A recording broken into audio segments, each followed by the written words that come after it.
বৈষ্ণবের চরণ ধৌত করলেন, বৈষ্ণবকে আসন দিলেন। এবার বৈষ্ণব যেই না আসন গ্রহণ করেছি, কর্ণকে বললেন, কর্ণ শোনো কর্ণ, আমি আজকে পূর্ণ দ্বাদশী তিথিতে তোমার বাড়িতে এসেছি, আর কালকে ছিল একাদশী। তাই একাদশী তিথিতে আমি যে ব্রত করেছিলাম, আজ এই পূর্ণ দ্বাদশী তিথিতে শোনো, আমি তোমার ঘরে মাংস সেবা করতে চাই।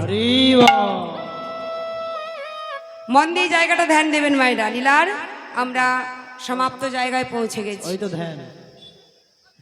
হরি বল হরি বল। আজকে যেই না মাগো মাংস সেবা করবে বলেছি, কর্ণ বলছে বেশ তো, আমার বাড়িতে রয়েছে মৃগ মাংস, আমরা রন্ধন করে দেব, আপনি বসুন।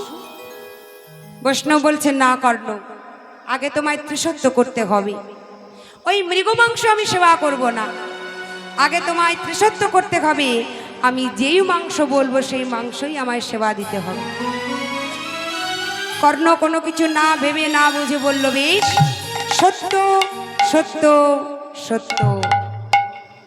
তিন সত্যি করলেন, আর যেই না ত্রিসত্য অঙ্গীকারে বদ্ধ হলেন, আজকে কর্ণকে বৈষ্ণব বলে উঠলেন, শোনো কর্ণ, এই দ্বাদশীর তিথিতে আমি যে মাংস সেবা করতে চাই, অন্য কোনো মাংস নয়, তোমাদের একমাত্র বৃষকেতু।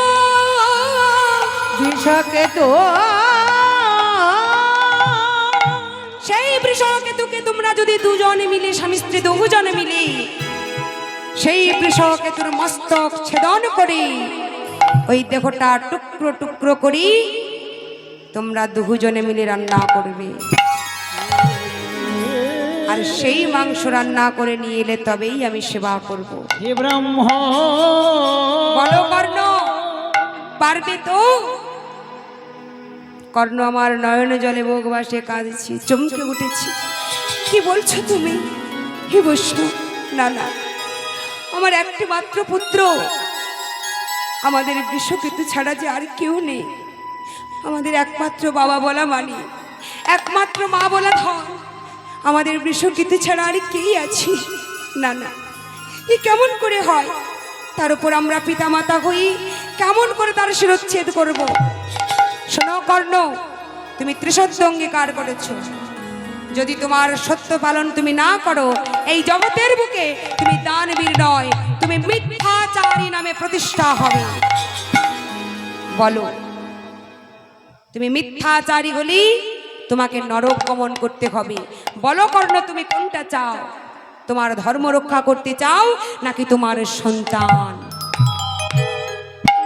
কাঁদতে কাঁদতে কর্ণ আমার বললেন, বৈষ্ণব, ক্ষণকাল বিলম্ব করো, আমি একটিবার অন্দরমহলে চলে যাই। আমি বাবা হলেও যে 10 মাস 10 দিন গর্ভে ধারণ করে, সেই মায়ের কাছে তো একবার অনুমতি নেওয়া লাগে।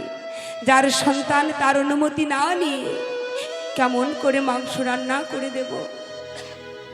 ছুটতে ছুটতে পাগলের মতো চিৎকার করে ডাকছি, পদ্মা পদ্মা পদ্মা পদ্মা গো। কি স্বামী, এমন করে ডাকছো কেন?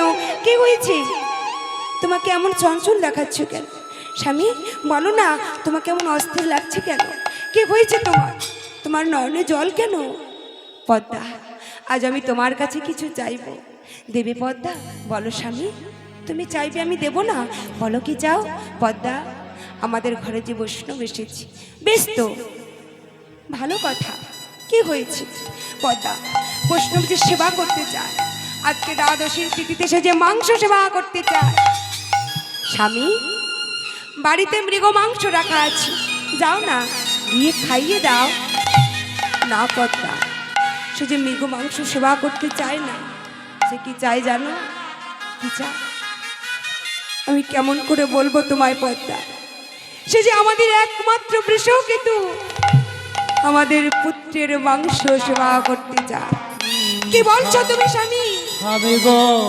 বলো না স্বামী, এমন কথা বলো না। ওগো স্বামী, তুমি কি জানো না, কুপুত্র অনেকে হয়, কুসন্তান অনেকে হয়, কিন্তু কুমাতা প্রভূত নয়।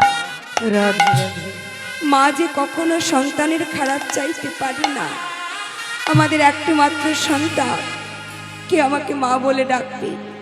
আমার মা বলা মারি, সেই বৃষ কিন্তু কি কেমন করে সেবা দেব মাংস রান্না করে? না না, যেই না মাগো পাগলের মতো কাঁদছি, আজকে কর্ণ বলছে, শোনো পদ্মা, যদি তুমি আমার কথা না রাখো, তাহলে বৈষ্ণবের কাছে যে আমি ত্রিসত্য অঙ্গীকারে বদ্ধ হয়েছি, আমি যে সেই সত্য ভ্রষ্ট হব। কাঁদতে কাঁদতে পদ্মাবতী কিছু সময় পরে বলল, স্বামী ক্ষণ বিলম্ব করো, আমি মা হলেও যার জীবন তার তো অনুমতি নেওয়া লাগে, যার প্রাণ তাকে তো অনুমতি দেওয়া লাগে। তাই একবার আমি বৃষকেতুর কাছ থেকে আসি অনুমতি নিয়ে। ছুটতে ছুটতে মাঠে চলে গেল, দেখছে বৃষকেতু আমার খেলছে, চিৎকার করে ডাকছে, বৃষ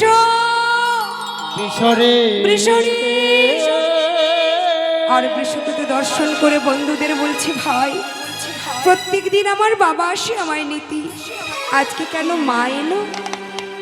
সখারি আমায় বিদায় দি, আমার মায়ের কাছে আমি চলে যাই। আর খেলবি না ভাই? না ভাই, আর খেলবো না। কেন জানিস? আমি খেলিতে আসিব যদি,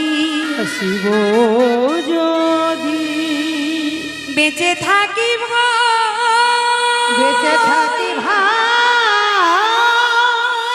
নতুবা তোদের কাছে আমি বিদায়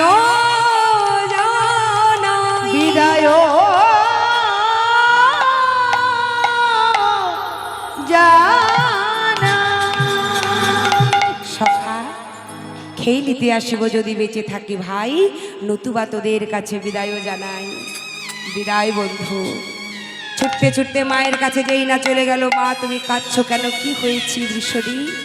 ওরে বৃষ, তোর কাছে একটি ছোট্ট জিনিস চাইবো, দিবি বাবা? মা তুমি এমন করছো কেন? তুমি আমাকে আদেশ করো, তোমার জন্য আমি কি করব? তুমি যদি আমার প্রাণটা চাও, আমি তাও তোমায় দিয়ে দিতে পারি। বৃষরি এমন কথা বলিস না বাবা, আজ যে আমি ওই আর্জি নিয়েই তোর কাছে এসেছি বাবা। আমাদের দাঁড়িয়ে এসেছে বৈষ্ণব, আর সেই বৈষ্ণব যে তোর মাংস সেবা করতে চায়। বল বাবা, আমি কি করব এখন? লোকে আমায় অপবাদ দেবে, লোকে বলবে ডাইনি, আমি রাক্ষসী, না হলে আমি এমনভাবে নিজের সন্তানকে হত্যা করি। বৃষকেতু বলছে, মা তুমি দুঃখ করছো কেন, কাঁদছো কেন? তুমি তো একদিন বলতে, তুমি না বলতে যে আমাকে একটি কৃষ্ণ ভক্ত সন্তান দাও, যেই সন্তান যেন প্রভু তোমার সেবায় লাগতে পারি। মাগো, এই দেহ ছেড়ে প্রাণ পাখি যখন চলে যাবি, শৃগাল কুকুরে ছিঁড়ে ছিঁড়ে খাবি, তার আগে যদি এই দেহ বৈষ্ণব সেবাই লাগে, কে বলতে পারি বৈষ্ণবের রূপী নারায়ণ সেবা হয়ে যায়। শ্রী গুরু নিতাই গৌর প্রেমানন্দে। বৃষকেতুর হাতটা ধরে কাঁদতে কাঁদতে পদ্মাবতী ঘরে নিয়ে চলে গেল। আর যেই না ঘরে নিয়ে চলে গেল, পিতামাতা দুই পাশে বসেছি। পিতার চরণে প্রণাম করলেন, মায়ের চরণে প্রণাম করলেন, প্রণাম জানিয়ে বললেন, মাগো আশীর্বাদ করো, ইহ জন্মে তোমাদের সেবা করবার সুযোগ পেলাম না, আগত জন্ম বলে যদি কিছু থাকি, আবার যদি আমি জন্মাতে পারি, তবে মাগো তোমার মতো মা, তোমার মতো বাবা যেন আবার আমি পাই, তোমার মতো মায়ের গর্ভে যেন আমার আবার জন্ম হয়। মায়ের চরণে প্রণাম করে বৃষকেতু বসেছি। পিতামাতা দুই পাশে কোরাত দিয়ে মস্তকখানা ছেদন করেছি। আর যেই না কোরাতে ঘষতে ঘষতে মাগো কাটা মুন্ডটা ধোলায় লুটিয়ে পড়েছে, সেই কাটা মুন্ডখানা বদনে একটি কথা স্ফুরণ হচ্ছে, কৃষ্ণ কৃষ্ণ কৃষ্ণ হে কৃষ্ণ কৃষ্ণ কৃষ্ণ হে কৃষ্ণ কৃষ্ণ কৃষ্ণ হে কৃষ্ণ কৃষ্ণ কৃষ্ণ হে কৃষ্ণ কৃষ্ণ কৃষ্ণ হে কৃষ্ণ কৃষ্ণ কৃষ্ণ হে কৃষ্ণ কৃষ্ণ কৃষ্ণ হে কৃষ্ণ কৃষ্ণ কৃষ্ণ হে কই কৃষ্ণ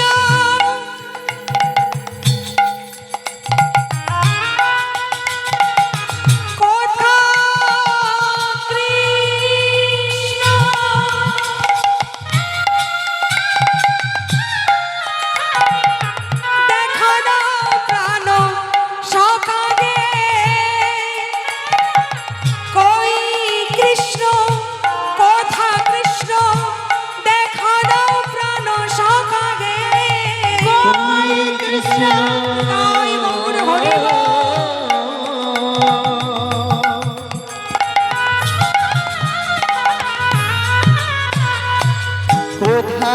কৃষ্ণ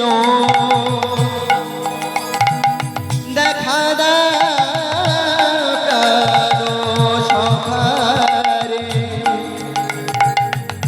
কই কৃষ্ণ কথা কৃষ্ণ দেখা প্রাণ সখারে কৃষ্ণ কৃষ্ণ কৃষ্ণ কৃষ্ণ কৃষ্ণ কৃষ্ণ কৃষ্ণ হে কৃষ্ণ কৃষ্ণ কৃষ্ণ কৃষ্ণ কৃষ্ণ কৃষ্ণ কৃষ্ণ হে কৃষ্ণ কৃষ্ণ কৃষ্ণ কৃষ্ণ কৃষ্ণ কৃষ্ণ কৃষ্ণ হে কৃষ্ণ কৃষ্ণ কৃষ্ণ কৃষ্ণ কৃষ্ণ কৃষ্ণ কৃষ্ণ হরে কৃষ্ণ কৃষ্ণ কৃষ্ণ কৃষ্ণ হরে হরে হরে রাম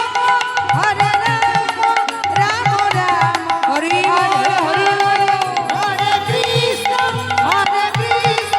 কৃষ্ণ কৃষ্ণ হরে হরে হরে রাম রাম রাম হরে হরে। টুকরো টুকরো করে মাগো মাংস রান্না করে বৈষ্ণবকে সেবা দিলেন। বৈষ্ণব আসন গ্রহণ করুন। পদ্মা সুন্দর করে রান্না করেছো, কিন্তু ওই মুড়োটা দিয়ে তো একটু অম্লরন্ধন করে দিলে না। কিছু বুঝতে পারছেন বাবারা মায়েরা? মুড়োটা অর্থাৎ এই কাটা মন্ডখানা। বললেন মস্তকটা এই প্রখর রৌদ্রুতে মস্তকটা দিয়ে তুমি তো একটু অম্লরন্ধন করে দিলে না। সঙ্গে সঙ্গে পদ্মাবতী কাঁদতে কাঁদতে চরণে পড়ে গেছে। অপরাধ হয়ে গেছে বৈষ্ণব ঠাকুর। ছুটতে ছুটতে ঘরে ফিরে গেল মাগো।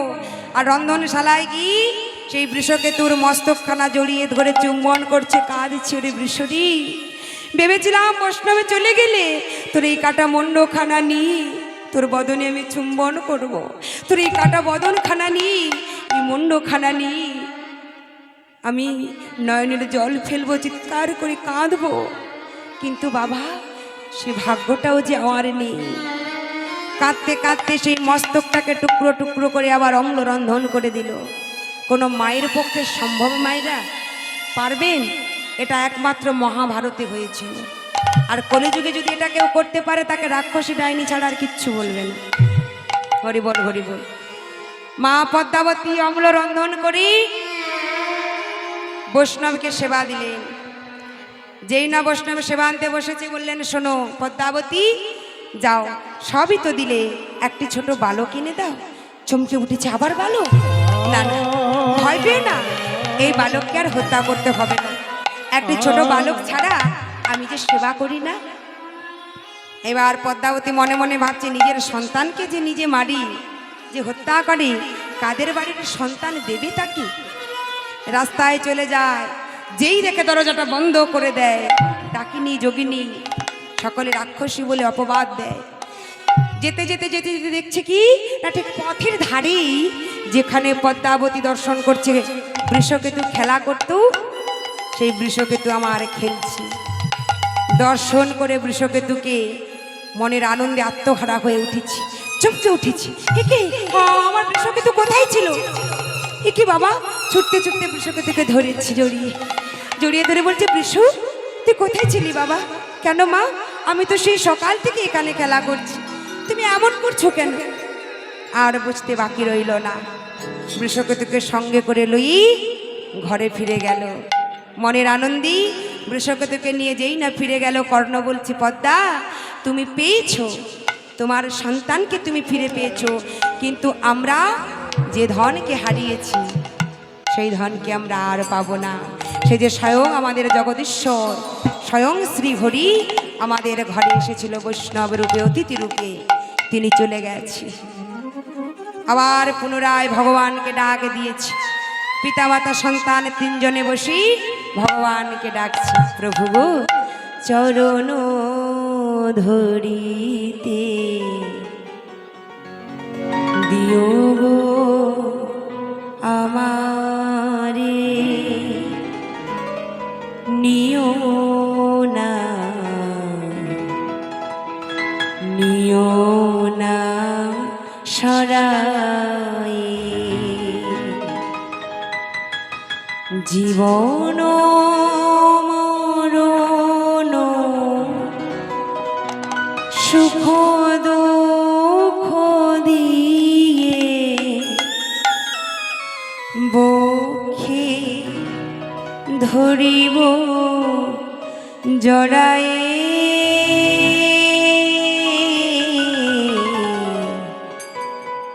নিও না সরায়ে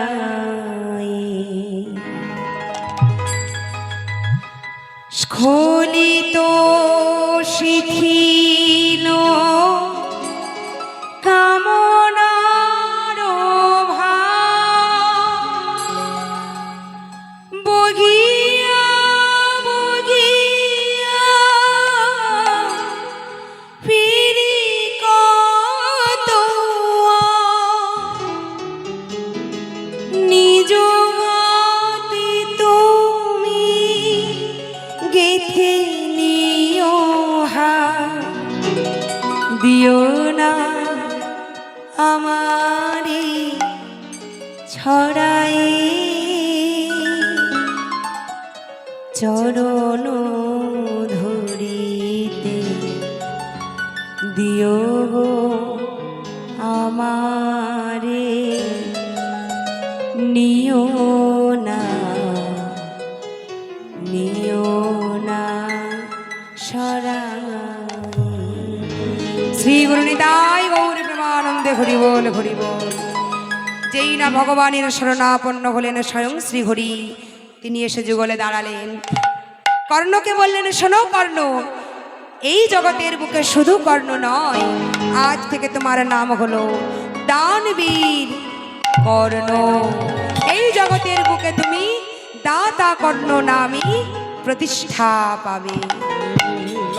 আজকে ভক্ত ভগবানের এখানে মিলন হলো এবং রাধা কৃষ্ণ অন্তরালে যুগলে দাঁড়ালে।